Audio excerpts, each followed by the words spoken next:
du gouvernement. Mais bah portail plainte. À 5 pardon bang. Parce qu'à mon qui base à Tombokati. Le Premier ministre, quand on a fait que utiliser le texte, il n'a pas les explications à lui donner parce que ce n'est pas quand on qui avait suspendu le Premier ministre et les gouverneurs. Le gouverneur était suspendu par un autre ministre de l'Intérieur toujours. Lui, il a trouvé les dossiers sur la table. Il a appliqué la loi et les droits, ce qu'il est lourd. Parce que lui, il est chef du gouvernement. Azaki Kozela-Jobé, quand on a notifié, mais ce n'est pas à lui que relève le gouvernement provincial. Les gouverneurs dépendent directement du ministre de l'Intérieur. Le ministre de l'Intérieur, c'est un ministre à part entière. Même si entre le membre du gouvernement et leur chef, qui est le chef du gouvernement, il y a une...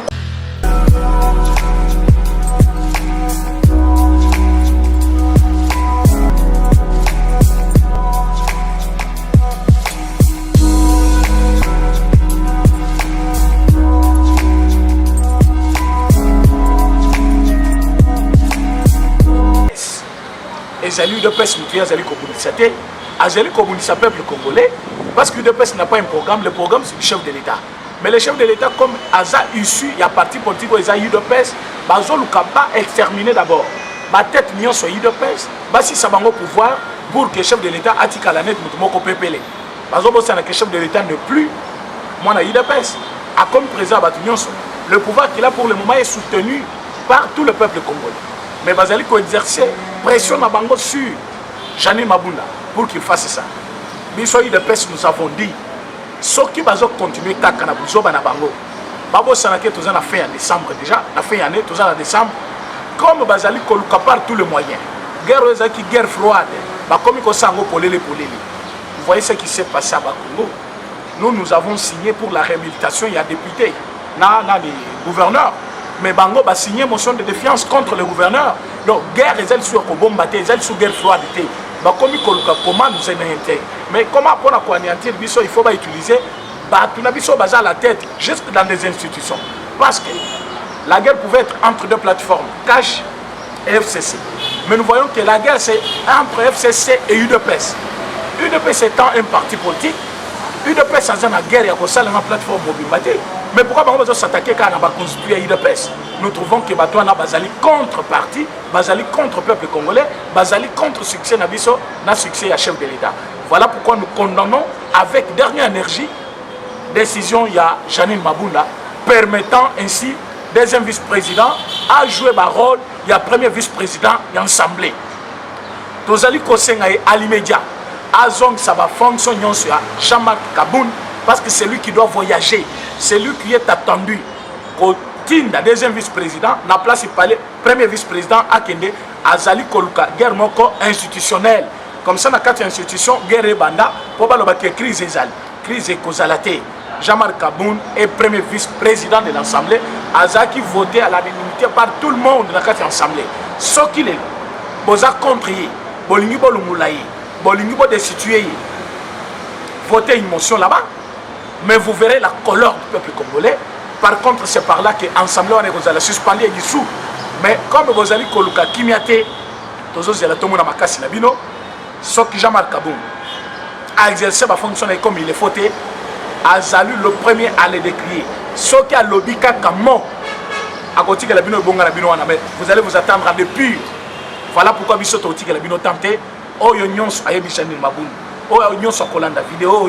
Kende oye bise que UDPS a contre-décision aujourd'hui, il y a côté de deuxième vice-président, na place vice-président où il faut attendre normalement na Namibie. Sur quel contexte et pour quel objectif? Parce que normalement c'est connu, premier vice-président Azala Makambo, il faut ça là. Deuxième vice-président Azala Makambo, il faut ça là. Comment deuxième vice-président ont voyagé, na voyage aux Akia, premier vice-président. C'est là que nous attendons le pire qui va arriver pour bientôt. Président René, peuple congolais a ébi na coalition où Esaïe Libala a développé au Bozo Salara Assemblée, raison pour laquelle tu as eu comme na tiraillement Esaïe Nakati. Il y a comme un lobby tomoni dans toutes les quatre coins il y a vu la Kinshasa va déployer les policiers pour stabiliser base IDPS pour na makambo le kanaki na la députée nationale topé na assemblée nationale il y a quoi agresser VP ministre et vice-ministre en charge de l'intérieur, moi déclaration au Corobona. Oui. Base à UDPS, base très tranquille. Base à UDPS, à un esprit moko tribalité, à un esprit à kibongaïté, à un esprit à parce que tu as un pouvoir te. Base à UDPS, à un qu'on respecte le texte. Tu as vu que guerre institutionnelle les alaka, la démocratie, les alliés n'ont pas acquis, n'ont pas avantage nango. Les avantages aussi, il faut tonder mayango. Des avantages à la démocratie zanine. Il y a les gens qui considèrent la démocratie comme une libertinage au lieu d'une liberté. Aux alliés de députés, Moussa nous a dénoncé au Yomoni Amabe. Un député ne va pas agresser quelqu'un physiquement. Quand un député agresse quelqu'un physiquement, mais il y a la justice, il y a la loi à l'Assemblée. Pourquoi il a été suspendu? Pourquoi il n'a pas même fini la plénière? C'est-à-dire qu'il y a des lois. Base il peut s'attendre que quand Adrien Poba bétaillé, Adrien Poba s'il faut pas bétailler, ngai mutumoko mun nafani boso il faut na beta mutuloko la Adrien Poba na. Mais on peut même na kofi moko parce que mutumoko ya mukuse boy donc ba bété kutukuna ba tobole lisuna et pas na bango na ba Congo. Pour na ni bilobele le kimi alingi kocha ba tutu mal à l'aise na place argent na raison te. Yango ba na ba Congo ba tomboka ki ba zeleka na aéroport ko kita kite na avion frappe ba tobole lisu na ba Congo. Er ba timba tazaki kuna. Donc ce qui les lois ont sanake c'est un trouble fait. Lui-même c'est un trouble fait. Il parle d'ailleurs un mauvais français, ce monsieur-là. Je ne sais pas, il avait fait université dans l'école, soit dans la place, dans le pays, dans l'habité. Et parce que voter pour na boma, a habité que na bamboka na biso ndenge za la raboye. Voter za tribal. Parce que voter parce que Jean Moutou a école na bango sans connaître parfois mérite na lui mérite mieux que Gilbert Kankon. Quelqu'un qui est ministre de l'Intérieur, Yozali député national. Le monsieur qui a été suspendu, Azali gouverneur, suspendu Wapinambo Kanabino Makambasali Kuna Gilbert Kankon Dazate. Il est suspendu pour 3 mois. Il n'est pas jugé, il n'est pas condamné. Après 3 mois, il doit être réhabilité parce qu'il n'est pas condamné. Maintenant, on va kenda qui va l'ongolais immunité pour Bassam Isaï. Kakabino Bato FCC. Est-ce que vous avez voté pour l'ongolais immunité? Vous avez refusé. Vous n'avez pas donné l'accès à la justice de le juger et le condamner. Maintenant, il est suspendu 3 mois. Bakotika une suspension jusqu'où? Maintenant, le ministre agit comme le gouvernement, au nom du gouvernement aussi, vice-premier ministre. Yozali Kokendeko s'attaquer naïe. D'abord, Azali manque de maturité politique. D'aider Azali Moutoumoko, je pense qu'il n'est pas suffisamment informé sur la politique. Parce que Lelo, à cause de ce qu'il a fait, à cause même sa carrière même. Azo quand ça bande connaît, ne Congo ba betele maboko. Ba betele maboko parce que Matubele baza contre Atou Matoubana. Mais le ministre n'a fait que les droits. Parce que s'il faut Boboya, Nani, Atou Matoubana, c'est dans l'Assemblée provinciale. Voter une motion, c'est simple. On a la réhabilité pour éviter l'infraction. Parce que quand il dépasse 3 mois, ça devient aussi une infraction. Pourquoi vous l'avez suspendu 3 mois? Il n'est pas jugé, il n'est pas condamné. Vous devez le réhabiliter. Mais tant que réhabilité, pourquoi dans l'Assemblée provinciale? Comment voulez-vous venir maintenant pour s'attaquer à un ministre qui agit au nom de la loi et au nom de l'État? C'est là où il y a un problème. Alors, Nande Kone Moussousouana Oyo, mis on dirait torche. Ce qu'il faut, les lois s'attaquer à Bango par l'État. Bako suspendre Bango libellé en assemblée, Bango Bango immunité, mais il y a Bango parce que FCC a voté contre. Mais ce que nous vous disons est que le pays n'appartient à aucune personne. Le pays nous appartient tous. Ceux qui ont s'approprié pays, ont s'approprié province, il y a des gens qui ont fait l'erreur grave. Atou Matoubana n'a pas été réhabilité au Kassai. Il a été réhabilité chez vous, dans la province Nayo, le meilleur. Na place yo voté loi ya malamu pona bango, vous allez s'attaquer na muto à sali droit. Parce que c'est qu'il a fait ses droits. Il a respecté les textes. Le monsieur a été suspendu, il n'est pas condamné. Je vais le réhabiliter parce qu'il y a eu 3 mois de suspension. Point très. Si tu ne connaissais pas ça, c'est comme explication que je te donne. Yeba Yango Libela Adrien Poba. Ozali Kuna, ça fait 2 mandatures. Vous avez 2 mandatures. Il faut y avoir droit bien. Et il faut respecter le texte à l'État. Et ça c'est parce que vous avez député, ok, qu'on s'attaquer à un ministre. Non, tu risques beaucoup de ta vie à cause de ce que tu as fait là. Alors si tu oses encore, je pense que je sur respect parce que vous allez respecter le chef de l'État, mais vous allez payer la carte à la FCC. Et au moment où nous sommes en train de parler, il y a bien que vous êtes en train de glisser. Nous sommes en décembre. N'oubliez pas cela. Nous sommes en décembre, Mikolotika Yakodanga. Ceux qui ont allé s'attaquer à ministre Gilbert. Il y a que Gilbert aussi a aussi une famille politique. Et cette famille politique s'appelle UDPS. Et il y a que seul le problème dans l'UDPS, dans Kishasa, au Kotam, au Simakar, dans Kofre, au Komikoba Mayo. Alors, ne faut pas chercher les lions qui dorment, ok, qu'on réveille, ce n'est pas normal. Tout ce qui est autant, ce n'est pas parce que Babangyo, Adrien Pobayeba, que Gilbert Kankonda a une famille politique. Et cette famille politique, c'est l'UDPS. Tu connais bien la UDPS. On sait bien que Nengo Zalelo, ce qui UDPS a télémi, tu ne seras pas député. Au Kozonga, Penamboka, comme au Tambo, l'année qui la police, c'est battu là. Mais si on t'a laissé au moins l'espace, ils ont posé un pardon. Tu dois demander pardon à l'UDPS et puis au gouvernement. Parce qu'on s'attaquait à un membre du gouvernement. Et puis, dans le hémicycle, la place aux gens a raison. Si on pardon, la base à Rolanda. Président René, pourquoi politique? Il y a des poids, des mesures. Ordonnance, il y a chef de l'État. Portant nomination, il y a des mandataires publics. Oyo, Ezali, Tilelo, en application. Mais tout Monica, acte Oyo, vice-premier ministre en charge intérieur, Oyo, à zone ici, gouverneur, il y a Congo central, dans la fonction, le premier ministre a interpellé, Papa Saïd demande, il y a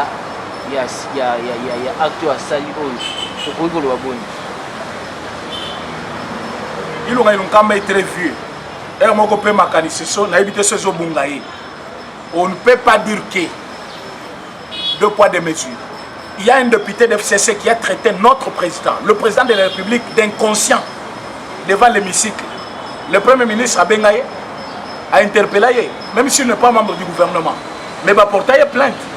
À 5 pardon, parce qu'à mon équipe, le premier ministre, quand on a fait qu'utiliser le texte, il n'a pas les explications à lui donner parce que ce n'est pas quand on qui avait suspendu le premier ministre et les gouverneurs. Le gouverneur était suspendu par un autre ministre de l'Intérieur toujours. Lui, il a trouvé les dossiers sur la table. Il a appliqué la loi et les droits, ce qu'il est lourd. Parce que lui, il est chef du gouvernement. Azaki Kozela-Joubert, quand on a notifié, mais ce n'est pas à lui que relève le gouvernement provincial. Les gouverneurs dépendent directement du ministre de l'Intérieur. Le ministre de l'Intérieur, c'est un ministre à part entière. Même si entre le membre du gouvernement et leur chef, qui est le chef du gouvernement, il y a une collaboration. Il doit attendre un rapport et non une lettre, comme si il y a une autorisation. Le ministre agit en toute liberté comme membre du gouvernement. Il ne peut pas, avant de faire quoi que ce soit, il faut accommoder. Est-ce que tout ce que le ministre fait, accommoder toujours ministre, premier ministre? Je ne pense pas. Et s'il faut même mettre la loi sur la table, je serai capable de défendre cela. Il y a beaucoup d'actes où le ministre est libre à cause de par rapport au ministère, n'a pouvoir ministère apprécié. Parce que chaque ministère est allé dans la prérogative, on ne peut pas confier les deux ou tout confier au premier ministre. Le premier ministre agit au travers du ministre et le ministre a droit à les rapports, mais ce n'est pas lui demander les autorisations sur tout ce qu'ils vont faire. Alors, ce que le ministre a réhabilité gouverneur, il y a Yébiti, et lui parle comme membre du Front commun FCC. Il ne parle pas comme premier ministre parce que la lettre suspendant le premier ministre lui a été adressée. Je ne pense pas. Les lots maintenant, l'autre, il y a qu'on relever dans la sanction, comme il y a cette explication. Ce qui a Zali coagir comme membre de FCC, nous allons lui montrer que quand on a une famille politique, c'est UDPS et UDPS appartient à Cash et Cash a Zali en coalition avec FCC. S'il faut maintenant que guerre entre les deux plateformes, comme on a guerre. Le premier ministre a zone Samakanisi, parfois a GECO ça a été. Moi je peux souhaiter que mon Makanisi qui n'a pas dit. Normalement, toujours mon il avait bien commencé, il commence à dérouter par rapport à la pression bazo salarié na FCC. Mais pression bazo salarié et qu'on précipiter lui on a commis mon colo déjà parce que plus bazo c'est les pressions et lui cherche à utiliser la droiture, à zone risque à tomber dans une infraction et belé, il va se créer des ennemis, c'est lui de passe. Parce que l'UDPS ne va pas lâcher pour que Baton Abassa Kanara, peuple congolais. Parce que ce qu'ils font, c'est contre le peuple congolais. Quand Condé a-t-il agi parce qu'il est membre de l'UDPS? Non. Mais explication, il y a les années. S'il fait des explications claires, qu'il rappelle d'abord le ministre de portefeuille, qu'il lui fournisse des explications claires. Pourquoi les lots, 4 mois plus tard, qu'on n'a pas encore commencé le travail? Pourquoi les lots? Nani Albert Yuma n'a pas encore commencé le travail. Ce qu'a dit Gilbert quand on a payé ça y est explication, a 5 d'abord explication dans le ministère de la portefeuille, dans le ministre Yanan, baye bisabiso pourquoi ba signer une ordonnance à chef de l'État. Comme ça quand on a reçu le rapport, il y a une réhabilité matouane. Donc batillon sur la vidéo on a battu le premier ministre vieux, battu naie. Qu'est-ce qui fait que à 5 explications pas quand on mais 5 n'est pas ministre à portefeuille qui a refusé de notifier ba membre il y a conseil spécial il y a GECAMIN PCA plutôt na DG, il y a SNCC. Aujourd'hui, totalement 4 mois. Basali Moussalate. Pourquoi? Parce qu'ils n'ont pas été notifiés par le ministre des portefeuilles. Mais lui, le premier ministre qui vient de la même famille, n'a ministre à portefeuille, il a vu un ministre démissionnaire refuser de signer et partir.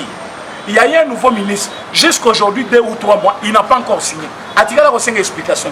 Explication ni azo senga kanko. Quand on a vice-premier ministre, Ayaba Kebazeli qui occupe le même titre, même si lui, il est le chef du gouvernement. Ce qu'il a une explication, il doit nous fournir d'abord des explications sur les ordonnances. S'il n'y en a plus, qu'ils n'attendent pas les explications chez Cancon, c'est l'UDPS qui parle. Président René, mot de la fin par rapport à Libala Oyo, puisque vous avez bien développé comme Bino Bolobelaron, politique, obligation constitutionnelle, na numéro de téléphone pour Bazolanda. Libala on a dès le début, Libala Moko contre nature. Libala ya FCC cash. Et Zali Libala Malamute parce que tout Congolais, même moi, il est d'accord avec moi que c'est difficile. Il y a comme on a peur de naïd de pèse, ma fan du place Moko, Bazoli à Bazomela. Ce n'est pas moi qui l'ai dit, le chef de l'État a dit que récemment, Baton a Bazaki ba ennemi Nabiso. Ce n'est pas à la minute que tu opères sa bango, Bezinambe. Au Zali, on a peur de Oyebi qui obomi trop na Congo. Au Tombel Biso permanence, combattant UDPS Bakoufi Nakati. Vous pensez qu'à l'espace de 2 ans, UDPS a bossé à Nyonswana, après Azoyo, Afan Dissayo, Libalango comme Libala Bossem. Maintenant, Biso Tozué par le respect des textes. Nous sommes le respectueux des textes. Tozali ba démocrate. Démocratie et lobby, ceux qui président dans la majorité, il doit chercher la majorité. Tout le monde qui est député Belé Bochela qui biso à Lukuta parce qu'ils n'ont pas été votés par le peuple congolais. Toche bango place moko pour que Batouana Bapé sa biso temps. Ya kosala musala bango bakoti kuna po bakanga biso kati. Babosani ke biso to mupepe bakanga kangote. Maintenant que décembre ko ki bosali su. Boyaki avec l'idée ya ko freiner biso. Bino bakanisi bo freiner biso mbula pèse aussi là, mbula si. Vous se retrouvez une année plus tard sans rien faire. Tu sais qu'il y a envie. Bon, le Bobomi, tu sais qu'il y a par quelle magie. Est-ce que Etienne Tshisekedi Bobomaï, après ta serment Bokangaï, il était président, il est mort comme président. Et aujourd'hui, tu sais que Félix va finir son mandat et faire un deuxième mandat. Parfois, tu as évité Moussou Sakoya après. C'est lui qui va tout faire pour que le Congo soit un pays au centre de l'Afrique et un pays respectueux dans le monde. Et comment voulez-vous qu'aujourd'hui, boke kocha désordre na kati ya institution guerre ekoka ki kozala médiatique ne bobandaki yango lelo bo komisi guerre tina ba institution to réhabiliter matubwana bino boke ko de choix na kati ya nani ya hémicycle biso to signer bino bobo ko contre signer biso to lobi bino bo contredire lelo bo lunguli na prérogative we pesami na mwana mboka Jean-Marc bo kamati mission na ye bo pese na deuxième vice-président et assemblée, pas qu'il représente l'Assemblée nationale dans Namibie. Or, c'est le rôle du premier président et assemblée. Premier vice-président. Tolobi Nabinoboy. Année et commune à Souka. Mariage, et ça mariage, ce qui moi c'est la mobile bazoyoka. Entre Bissona Binoboyo candidaté. Moyi Bisso Ibimbo Monanda ko Lukinganga. Moyi Biazaka Mutu à Liboso ko pesa conseil ko boma mutute ko bomeza mabe. Pour ceux qui ont bomi, yene mutu akufa. Les gens comme ils savent tout mariage de Koufi Kawe Kokota. Boyebi que ceux qui Kao et Koti, binonde Bobika, Kawe Kozalate. Bozo Bangande ceux qui coalition et Koufi. Peuple congolais qui s'attaque na bino d'ailleurs boko vivre na Congo te. Yango Jean-Marc Kabundpe, azaki trop pressé à koyebi sabino parce que na mone belé babandi déjà koye ko la makambwana.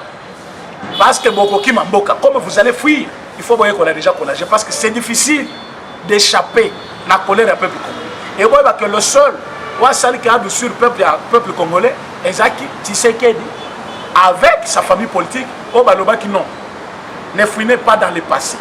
Mais comme vous avez une mauvaise foi contre nous, nous allons fouiner dans le passé. Nous allons ramasser tout le monde. Et le pouvoir que nous avons nous donne le plein droit. Il y a Kossam Bissamoututu à Salimabé sur le sol congolais. Au lieu que ce pays parfois au Kota Bakal. Alors, dans la minute Otozali, nous n'avons pas beaucoup à vous dire. Bolukande, Kinya na bino na Mongo, bino boyibaki, boliango na Congo. Au cas contraire, boko sambi sama na Congo, et bana na bino bakomo na bibembe na bino mais na Congo. Au lieu de koufa ailleurs. Ce qu'on vous demande, c'est que vous devez avoir le respect des textes et le respect des autorités établies. Je sais qu'elle n'était pas dans le pouvoir quand Nanga lui avait proclamé président. Kabound n'avait pas la majorité parlementaire quand vous l'aviez voté. Vous votez parce que nous sommes en coalition. Mais comme vous ne respectez plus cette coalition, Bishop et Tolobi niet à cette coalition, vous devez vous séparer avec nous à l'amiable. Alors, Tozeli Oyekoya Eya, mais vous pensez que vous serez libre de cette coalition et Koufi. Reste à savoir. Numéro 9, président Rémi. Ok. On va nous retourner nous sommes en privé. On va nous plus de 143, 84, 43, 68, 919. Plus de 143, 84, 43, 68, 919. Merci. Merci, président Rémi.